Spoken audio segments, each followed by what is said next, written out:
Hey, what's up guys? Tolerant here to show you some Halo Infinite multiplayer, talk about some of the cool things that have been put in, and talk about some of the problems that I've found in the game as well. Also, make sure to like and subscribe so that I can keep bringing you this content. We can keep building our community even bigger. The map is actually one of my favorites that I've seen in all of the Halo games, so that is a major plus for the game's build. It keeps the action right around the corner, but doesn't have me getting shot the second that I respawn, which has been a problem in some of the other maps in earlier Halo games. The visuals of the map are through the roof amazing and has insanely good lighting that actually hasn't glitched out on me once in my entire time playing. The cycling of the power weapon in the center of the map is a really good idea and a mechanic that I'm very excited to see implemented in other maps or implemented in other ways in other places. The mix of long angles and close range corners also makes it to where you can choose your encounter style of gameplay that I actually really like in Halo games and has been featured in some of my most favored maps, such as like Blood Gulch, being able to engage in the cave or in the base or engaging in the middle of the actual canyon. The gameplay is a little laggy, but almost all of that can be attributed to it being a technical build of the game. When it was working as intended, it was a beautiful mix of old and new Halo, which I think is what 343 needed to sway the interest of the masses here. A lot of the gameplay from Halo 5 really put people off, but I think this one was the perfect kind of mix that we needed to bring some of the people who loved 1, 2, and 3 and still keep some of the people who liked a lot of aspects of 4 and 5 but found the older games to be clunky. This is what 343 needs to be able to bring those two together and form a new audience under Halo Infinite. The weapons feel like they carved out their own little niche as well, which is something that I really like, because I don't like weapons edging out or infringing on the exact niche of existing weapons, like having 3 sniper rifles for the UNSC or something crazy like that, where they aren't serving a new purpose and they're just infringing on the already existing niche of the previous weapon. The removal of boosters was a welcome change, even from somebody who played a lot of Halo 5 Warzone. I didn't like the boosters. It actually made the gameplay very, what's the word for it? Scammy, almost? Where you could land a couple of shots on somebody and then just boost around the corner, and now you have to run over and try to re-engage. And if they put damage on you while they're sitting there having their shields regenerate, you just had to waste yours running over to them because it stalled your regen. This was also removed, which is another good thing that I think that they did. The customization is exactly what the community wants. It is, even in this watered down build of the game, it is amazing. I easily spent 10 to 15 minutes just looking through all of these customization options, and I loved every second of it. This expanded reach style customization is what everyone has been screaming for 343 to do. The addition of all the prosthesis customizations really gives character to our Spartan instead of just locking it to a chest piece choice that was like it was done in Reach. The vehicle and weapon customization isn't really here right now, but I'm excited for what will come, and I have very high hopes for it as well. The quote dumb AI that has been added was also an amazing idea, and I can't wait for them to expand on it as well. I love the little lore personalities that they have. The little lore pieces are also an amazing addition to the game as well, from somebody coming from Destiny and other such games as that with deep lore. Having that little bitty piece of lore on everything in the game, amazing.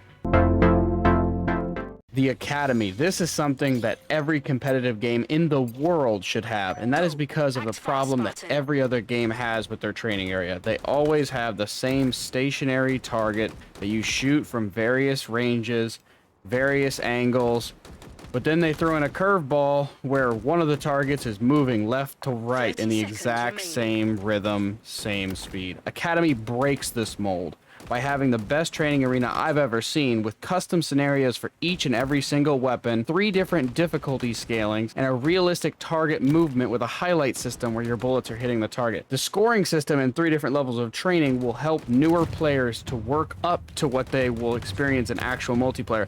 My wife is a newer gamer, and having this in every other game would have made it to where she had a much easier time getting acclimated to that game's particular control scheme and gameplay loop.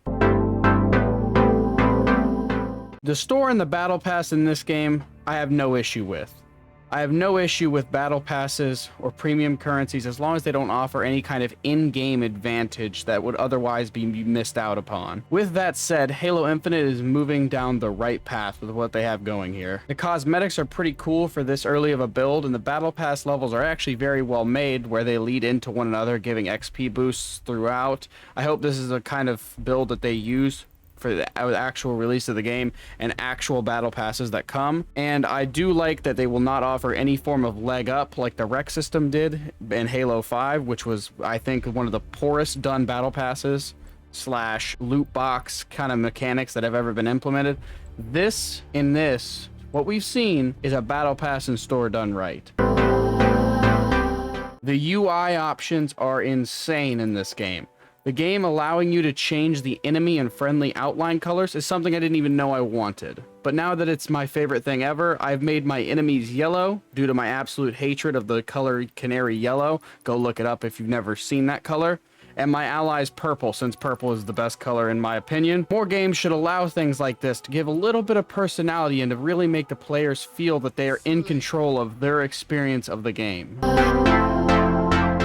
Issues that I've seen with the game. Now, this is something that I'm confident that they are going to fix on the actual release of the game. I don't think any of these will be there by the time the game releases, or even possibly the next build iteration that we see.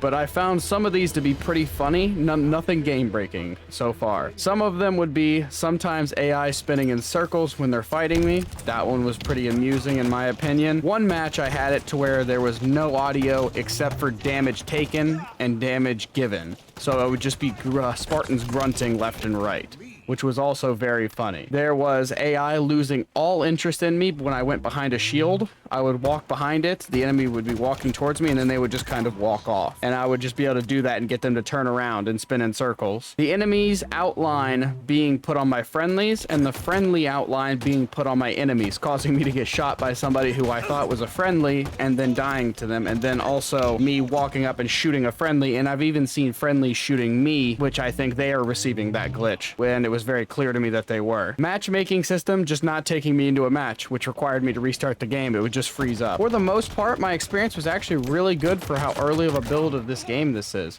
I can't wait to see what the next builds will entail, and I'm even more excited for the full release of the game. Make sure you follow me over on Twitch, by the way, as that is where my community is the most active, and I'm always love to have more amazing people over there. Link in the description. You have an amazing day, and I'll see you all in the next video.